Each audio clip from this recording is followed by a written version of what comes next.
नहीं नहीं, हम फंस नहीं रहे हैं। मैं तो मेडिकल स्टूडेंट हूँ, बड़ा क्लिनिकली इसको डाइसेक्ट कर देता हूँ आपके लिए। मेंडल थ्योरी ऑफ जीन्स पढ़ी है आपने? 7 पुश्त पीछे तक जाती है, यहाँ 4 ही पुश्त पीछे चलते हैं।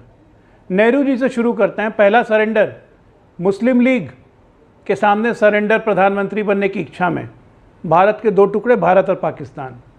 दूसरा सरेंडर 1948, जब कबायलियों को खदेड़ा जा रहा था, जम्मू कश्मीर के 1/3 हिस्से को छोड़ दिया, पीओके बन गया, दूसरा सरेंडर। तीसरा सरेंडर यूएनएससी में परमानेंट जगह मिल रही थी, नेशनल सिक्योरिटी काउंसिल में चाइना का नाम आगे कर दिया, तीसरा सरेंडर। चौथा सरेंडर तिब्बत को रिकॉग्नाइज कर लिया, डिस्प्यूटेड पार्ट चाइना से बॉर्डर बना लिया, चौथा सरेंडर। पांचवा सरेंडर 1962 में कैनेडी को चिट्ठी लिखा कि भारतीय एयरफोर्स की मदद के लिए अपने पायलट भेजिए। नेहरू जी का डॉक्यूमेंटेड फैक्ट है, एक भी फैक्ट गलत नहीं। पांचवा सरेंडर। छठा सरेंडर, इससे कमजोर प्रधानमंत्री कभी नहीं हो सकता है कि भारत चीन का युद्ध चल रहा हो और अपनी सेना को, अपनी इंडियन एयरफोर्स को चाइनीज सोल्जर्स पे अटैक करने के लिए मना कर दिया। और पार्लियामेंट में जवाब दिया, वाजपेयी जी ने जब स्पेशल सेशन को कॉल किया था, पार्लियामेंट में जवाब दिया कि मैंने ऐसा इसलिए किया क्योंकि अगर मैं इंडियन एयरफोर्स को घुसाता तो हमारे में चीन और घुस जाता, जो कि ऑलरेडी असम तक घुस चुका है। मरने छोड़ दिया हमारे सोल्जर्स को। 1965 छठा सरेंडर, जीत गए थे हम, हाजी पीर का एरिया जीत चुके थे, उसको वापस कर दिया, शाबाश।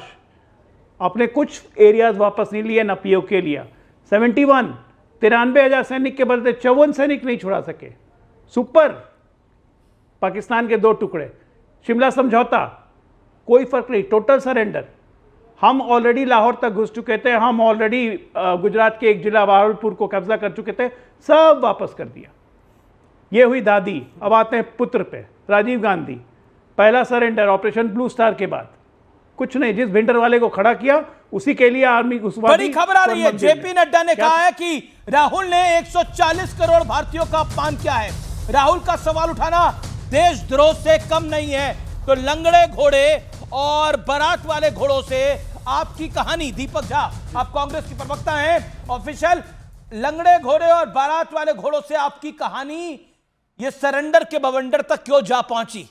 देखिए अमीश जी, ये भाजपा की वेबसाइट से निकाला हुआ पेज है, आर्टिकल है। भाजपा ने लिखा यहाँ पे कि 1962 में जब युद्ध हो रहा था तो जनसंघ ने महत्वपूर्ण मुद्दों पर राष्ट्रीय सुरक्षा पर नेहरू की नीतियों का डटकर विरोध किया। ये स्पष्ट लिखा है भाजपा की वेबसाइट में। तब ये देशद्रोही नहीं थे क्या? तब ये 1962 में देशद्रोही नहीं थे देशद्रोही, क्योंकि अगर युद्ध चल रहा हो और इंडियन एयरफोर्स को मना किया जाए, इंडियन एयरफोर्स को मना किया जाए कि जो युद्ध कर रहा है उस पर अटैक नहीं करो, तो देशद्रोह वो होता है। आप लोगों को, मैं हैसियत पे नहीं, सच्चाई कह रहा हूं, थोड़ा सुनना चाहिए, इसीलिए क्या ये सही नहीं है कि इंडियन एयरफोर्स को मना किया गया था 62 के युद्ध में? अमित जी आप भी बता दीजिए। कॉन्ट्रोवर्शियल है क्या आपको लगता है? एक सेकंड, दीपक झा, भाजपा की वेबसाइट पे लिखा हुआ है। दीपक आप भारतीय जनता पार्टी की वेबसाइट आजकल पढ़ रहे हैं, मेरे को इसकी जानकारी नहीं है, लेकिन मैं एक प्रश्न आपसे पूछता हूं, क्या आपको लगता है देश का प्रधानमंत्री सरेंडर करके आया पाकिस्तान के सामने? अब देखिए, और मैं आपको बताऊं और दिखाऊंगा, मैं आपको एक लाइव प्रूफ, इधर राहुल गांधी ने बोला, उधर पाकिस्तान ने उठाया। पाकिस्तान के हर चैनल पर, वेबसाइट पे बड़ी हेडलाइन चल रही है। ये दोस्ती है नरेंद्र मोदी जी की पाकिस्तानियों के साथ। बिरयानी खाने नरेंद्र मोदी जी जाते हैं तो दोस्ती का हक तो अदा करेंगे ना। आज पूरा देश जानना चाहता है, अमीश जी आप ये बताइए ना, नरेंद्र मोदी जी और भारत सरकार, पूरा विपक्ष एक साथ खड़ा था। आपने कभी देखा कि विपक्ष साथ नहीं दे रहा?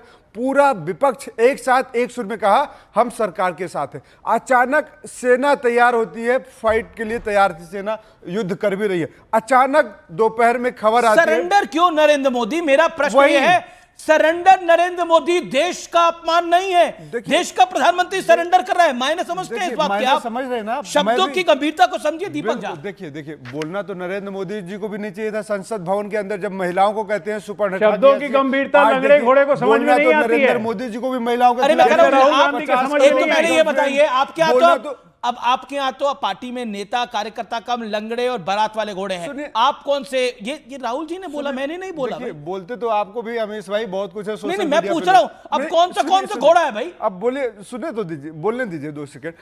नरेंद्र मोदी जी एक बार खंडन कर दें कि ट्रंप ने इस बीच में कुछ मध्यस्थता नहीं कराई। दूसरी बात, सवाल जो जेपी नड्डा का आपने कहा ना, कंगना रनावत ने एक ट्वीट किया था ट्रंप के अगेंस्ट में, पता होगा आपको आपने देखा भी तो, ट्वीट पढ़ा भी था, लेकिन वो ट्वीट क्यों डिलीट करवाया, क्यों करवाया गया? कंगना रनावत ने ट्वीट के बदले कहा था कि मुझे जेपी नड्डा जी ने फोन करके कहा इस ट्वीट को डिलीट कर दीजिए।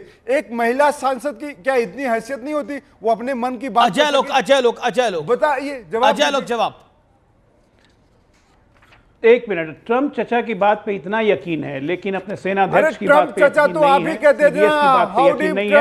मिनिस्ट्री ऑफ एक्सटर्नल अफेयर्स की बात पे यकीन नहीं है। अरे एक मिनट, बीच में स्टूडियो का फायदा नहीं, स्टूडियो का फायदा लेने की जरूरत नहीं है, मेरी बात बोलने दीजिए। मैं जान रहा हूँ लंगड़ा घोड़ा और लगाने लगेगा। एक एक करके ऑडियो डाउन करिए आप दूसरे मेहमान का। ओके अजय लोग, आप 30 सेकंड्स में क्यों point, I will give you chance.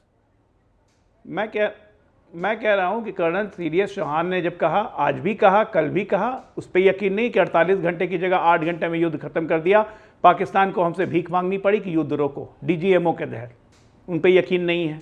Ministry of external affairs ने 2 बार स्टेटमेंट दिया, उन पर यकीन नहीं है। विक्रम मिस्त्री ने 3 बार स्टेटमेंट दिया, उन पर यकीन नहीं है।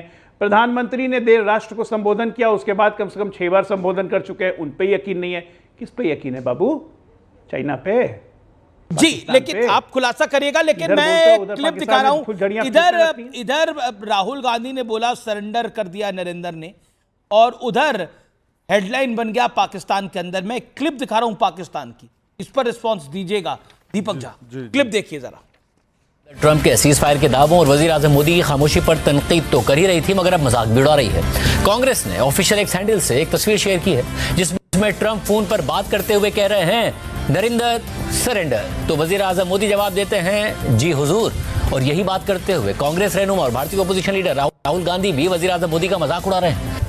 बीजेपी आरएसएस वालों को अब मैं अच्छी तरह जानता हूं, इन पर थोड़ा सा दबाव डालो, थोड़ा सा धक्का मारो, डर के भाग जाते हैं ये लोग।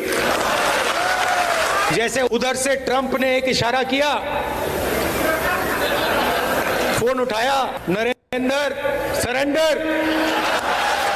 बताइए, पाकिस्तान के पोस्टर बॉय बन रहे हैं राहुल जी। अब ये तो मैं दिखा रहा हूं आपको, वहां के हर टीवी चैनल में खबर चल रही है। क्यों? आपने वो वीडियो नहीं दिखाया जब जयशंकर जाके मुखबिरी होती है और वहां पे कहते हैं कि जयशंकर मुखबिर है? हाँ, बिल्कुल मुखबिर है, जयशंकर मुखबिर है, बिल्कुल मुखबिर है। हाँ, कैसे? पहले अब 2 चीजें मैं बताता हूँ। आपने जो वीडियो दिखाया उस पर बात करते हैं। बेशर्मी की पराकाष्ठा है। किससे बात कर रहे हैं? महासभा, इस देश का आपने बंटवारे की बात करी, जवाहरलाल नेहरू को गाली देके इन्होंने शुरुआत किया था, क्योंकि भाजपा का वहीं से दिन शुरुआत होता है, जवाहरलाल जी को गाली दो। इस देश का जो बंटवारा हुआ है ना, आज बता रहा हूं, मुस्लिम लीग और हिंदू महासभा की वजह से हुआ था। मुस्लिम लीग और हिंदू महासभा ने पूरे देश में, पंजाब में कांग्रेस पार्टी के दफ्तर में इतिहास पढ़ रहे हैं क्या? सुनिए, मैं आपको बता रहा हूँ किस इतिहास की बात